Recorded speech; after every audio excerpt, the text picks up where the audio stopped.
दलित समुदाय के लोग, पासवान समुदाय के लोग चिराग पासवान को अपना नेता मानते हैं। क्यों मानते हैं? क्योंकि वो रामविलास पासवान के बेटे हैं। बाकी उनके पास में ऐसा कोई गुण नहीं है जिसके बदौलत पासवान समुदाय उनसे अट्रैक्ट हो जाए। दाढ़ी रख लेने से बहुत बड़ा लीडर नहीं हो जाइएगा आप, ठीक है? अच्छा दाढ़ी रख लेने, टीका लगा लेने से 6% उनके पास वोट है और कोई भी नेता तब कोई 6% वोट है।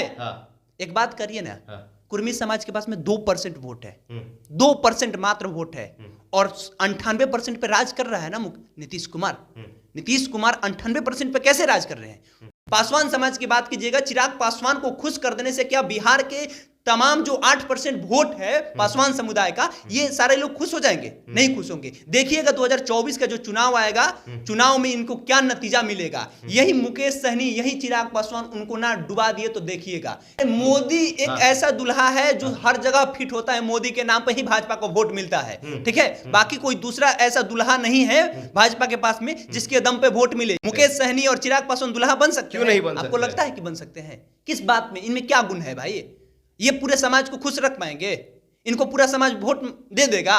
जैसे जैसे 2024 का चुनाव करीब आ रहा है, वैसे वैसे भारतीय जनता पार्टी क्षेत्रीय पार्टी को खुश करने में लगी है। पहले चिराग पासवान को सुरक्षा कर्मी मिलता है, Z+ सुरक्षा कर्मी मिलता है और अब मुकेश सहनी को Y+ की सुरक्षा कर्मी मिलती है। इस मुद्दे पर बात करने के लिए हमारे साथ हमारे सहयोगी केशव जी हैं। केशव जी, एक समय था कि जब जेपी नड्डा कहते थे कि हम क्षेत्रीय पार्टी को खत्म कर देंगे, लेकिन अब उनको क्षेत्रीय पार्टी का वजूद समझ में आया है। बहरहाल ये बात की बात है, लेकिन मुद्दा यह है कि पहले चिराग पासवान और अब मुकेश सहनी, रूसे हुए थे मुकेश सहनी, क्या आप मान जाएंगे? देखिए, मुकेश सहनी के पास में एक मुकेश सहनी ऐसा नेता है ना जिसके पास में कोई नाव नहीं है। हालांकि वो नाव की हमेशा बात करते हैं, मलाह समाज की बात करते हैं जो नाव से मछली पकड़ने का काम करते हैं, ठीक है? लेकिन उनके पास में कोई भी राजनीतिक नाव नहीं है। भाजपा चाह रही है कि मुकेश सहनी खुश हो जाए, क्योंकि अगर कहा जाए तो मलाह समाज की 3 से 4% वोट है। तो 4% वोट को खुश करने के लिए, और दलित समुदाय यानी पासवान समुदाय के पास में 7 से 8% वोट है, ये 8%, 4%, 12% को खुश करने के लिए ये किसी हद तक गिरने को तैयार है। याद कीजिए वो पटना का गांधी मैदान का रैली, स्वाभिमान रैली जो निकाले थे ये लोग, जेपी नड्डा आए थे, पटना यूनिवर्सिटी में आए थे, किस तरह से उनको धक्का देकर के भगाया गया था, ठीक? पटना यूनिवर्सिटी के तमाम छात्र उनको भगाया, काला झंडा दिखाया गया था। और उसके बाद वो कहे थे कि बिहार में ही नहीं बल्कि देश में जितनी भी क्षेत्रीय पार्टी है सबको खत्म कर दिया जाएगा। आज क्या हो गया? अचानक ऐसा क्या होगा कि चिराग पासवान को तवज्जो देने लगे?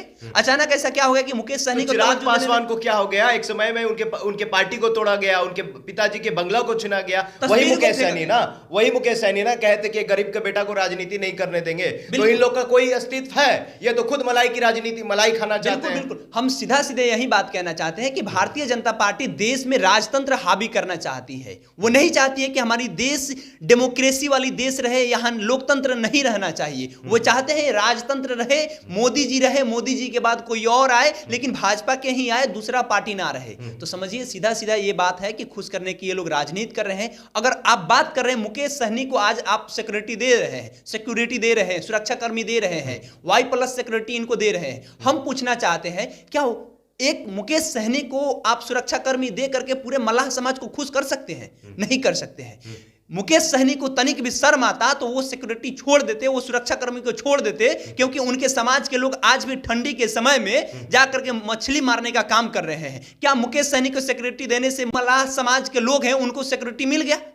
मुकेश सहनी के समाज के लोग आज भी मछली मार करके खाने के लिए मजबूर हो गए हैं। पासवान समाज की बात कीजिएगा, चिराग पासवान को खुश कर देने से क्या बिहार के तमाम जो 8% वोट है पासवान समुदाय का, ये सारे लोग खुश हो जाएंगे? नहीं खुश होंगे। देखिएगा 2024 का जो चुनाव आएगा, चुनाव में इनको क्या नतीजा मिलेगा। यही मुकेश सहनी, यही चिराग पासवान उनको ना डुबा दिए तो देखिएगा। सीधा भाजपा का एक ही डिमांड है कि भाई साहब आप अपना पार्टी तोड़िए, आप अपना पार्टी छोड़िए, हमारे पार्टी में अपना विलय कराइए, और उसके बाद हम आपको जिस तरह जो कहिएगा वो करने के लिए तैयार हैं। अब ये लोग के पास में कोई अस्तित्व बचा नहीं है, सीधा सीधी बात है, ये लोग के पास कोई अस्तित्व नहीं बचा है। लेकिन भाजपा के पास चेहरा नहीं है, क्या अगला चेहरा मुकेश सहनी बनेगा? भाजपा के पास चेहरा नहीं है, क्या बात करते हैं? कौन है चेहरा? जाकर देखिए, भाजपा में मोदी जी के अलावा कोई चेहरा नहीं है। अरे मोदी एक ऐसा दुल्हा है जो हर जगह फिट होता है, मोदी के नाम पर ही भाजपा को वोट मिलता है, ठीक है? बाकी कोई दूसरा ऐसा दुल्हा नहीं है भाजपा के पास में जिसके दम पे वोट मिले, ये बात की बात है। लेकिन सबसे बड़ा बात यह है कि क्या ये लोग दुल्हा बनने के लिए है?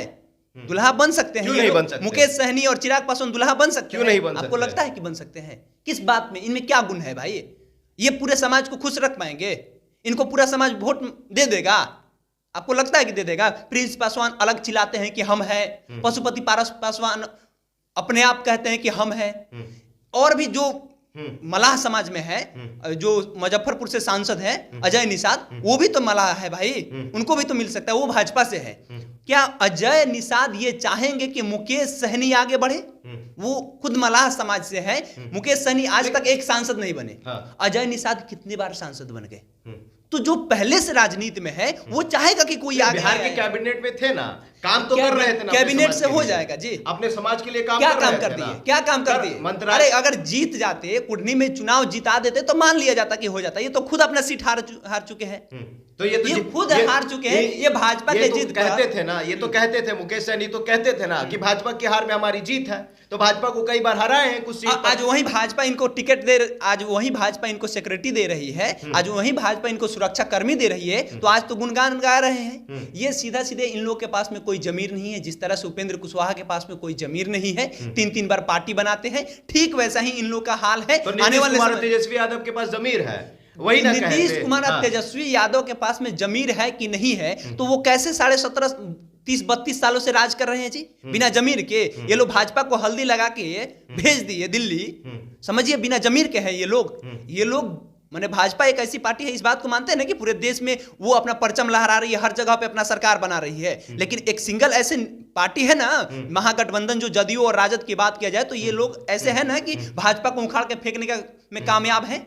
तो इस बात को समझिए कि 2024 के चुनाव आने से पहले तक ये सब कुछ क्लियर कट हो जाएगा कि या तो इन लोगों को अपना पार्टी विलय करना होगा, तभी भाजपा इनको अपने साथ रखेगी। और आज सिक्योरिटी दे रही, आज सुरक्षा कर्मी दोनों को दे रही है, तो ये भी बात जान लीजिए कि उस समय तक इन लोगों को सीट को लेकर के, बंटवारा को लेकर के इन लोगों में झगड़ा होगा, और फिर मुकेश सहनी उठ करके आएंगे, पीसी में खड़ा होकर के कहेंगे कि हमारे एक मलाह समाज के बेटा के पीठ में, एक मलाह समाज के बेटा के पीठ में खंजर घोंपा गया है। और उस समय फिर आएंगे और फिर दूसरे पार्टी में जाकर के मिलेंगे, या हो सकता है कि अकेले चुनाव लड़ना पड़े। चिराग पासवान को भी ठीक वैसा ही होगा। पशुपति पारस को मिला लिया जाएगा। पशुपति पारस के पास में 6 सांसद है, चिराग पासवान के पास में कितना सांसद है? अकेले सिंगल सांसद है। ये बात अलग है कि दलित समुदाय के लोग, पासवान समुदाय के लोग चिराग पासवान को अपना नेता मानते हैं। क्यों मानते हैं? क्योंकि वो रामविलास पासवान के बेटे हैं। बाकी उनके पास में ऐसा कोई गुण नहीं है जिसके बदौलत पासवान समुदाय उनसे अट्रैक्ट हो जाए। दाढ़ी रख लेने से बहुत बड़ा लीडर नहीं हो जाइएगा आप, ठीक है? अच्छा दाढ़ी रख लेने, टीका लगा लेने से 6% उनके पास वोट है, और कोई भी नेता तब कोई भी 6% वोट है। हाँ। एक बात करिए ना, हाँ। कुर्मी समाज के पास में 2% वोट है, 2% मात्र वोट है, और 98% पे राज कर रहा है ना नीतीश कुमार। नीतीश कुमार 98% पे कैसे राज कर रहे हैं?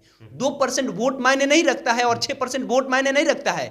समाज का 98% वोट जिस दिन आपको मिलने लगा, उस दिन आप नेता बन जाएगा। आपके पास रामविलास पासवान के पास वो गुण था कि वो मौसम की तरह जान लेते थे कि आने वाला, हाँ, उनको इस नाम से भी नवाजा जाता है। चिराग पासवान के पिता के पास वो गुण था कि वो एक बार में जान जाते थे कि आने वाला 5 साल किस सरकार का होने वाला है, और वो आराम से चले जाते थे। चिराग पासवान के पास में वो गुण नहीं है। किसी का बेटा बन जाने से ये सारा का सारा गुण नहीं आ रामविलास पासवान की आप बात कर रहे हैं, तो आपको बता दें कि रामविलास पासवान अपने समाज के लिए हर पद और हर मंत्रालय को छोड़ देते थे। कई बार वो बीजेपी को छोड़कर यूपीए में आए हैं, कांग्रेस के साथ आए हैं, और कांग्रेस को भी छोड़कर अपने समाज के लिए गए हैं। लेकिन आज SC/ST के बच्चों का जो सब्सिडी है वो खत्म कर दिया गया है, और चिराग पासवान चुप है। क्यों चुप नहीं रहेंगे? अरे एक समय था, आप तो ये बात कह दिए, हम मान लिए मंडल कमीशन लागू कराने में रामविलास पासवान जी का बहुत बड़ा योगदान था, ठीक है। लेकिन एक बात करिए ना, 2000 जब 15-16 में EWS आरक्षण भी लागू किया गया ना, उस समय भी ये बातें लागू करवाने में उनका योगदान रहा है ना। ये भी तो एक बात है। इस बात को क्यों आप दरकिनार कर रहे हैं? अगर चिराग पासवान के पिता सब कुछ ठीक किए थे तो EWS आरक्षण भी उन्होंने मुखरता से आवाज उठाया था सांसद भवन में, कहा था सबका साथ सबका विकास। उससे पहले वो कांग्रेस में रहे, उससे पहले वो जनता पार्टी में रहे, बहुत जगहों पे ये घूमे हैं, लेकिन चिराग पासवान के पास में ऐसा कुछ नहीं है। आने वाले समय में सब कुछ पता चल जाएगा कि बिहार के राजनीति में क्या कुछ होने वाला है। सिक्योरिटी दिया गया है, सुरक्षा कर्मी इसलिए दिया गया है ताकि आने वाले समय में हो सकता है ये लोग अपना पार्टी को विलय कर ले, बाकी कुछ होने वाला नहीं है। 2024 के चुनाव से पहले इन लोगों को अपना पार्टी या तो छोड़ना होगा या तो सीट के लिए इन लोगों में झगड़ा होगा और फिर ये लोग अकेले चुनाव लड़ेंगे AIMIM के साथ या किसी अन्य दल के साथ में ये लोग चुनाव लड़ने वाले हैं। चलिए आने वाले समय में पता चलेगा कि क्या होगा, लेकिन इस वक्त भारतीय जनता पार्टी 2024 के चुनाव की तैयारी कर रही है और जो जेपी नड्डा कह रहे थे कि हम क्षेत्रीय पार्टी को खत्म कर देंगे, वही क्षेत्रीय पार्टी को जेपी नड्डा और भारतीय जनता पार्टी तवज्जो दे रही है, चूंकि आने वाले समय, आने वाले चुनाव में भाजपा को कोई दिक्कत ना हो। बहरहाल आपकी क्या प्रतिक्रिया है हमारे कमेंट बॉक्स में जरूर बताइएगा। अगर आप हमारे फेसबुक पेज पर हैं तो लाइक करिए, अगर आप हमारे यूट्यूब चैनल पर हैं तो सब्सक्राइब करिए। बहुत बहुत धन्यवाद।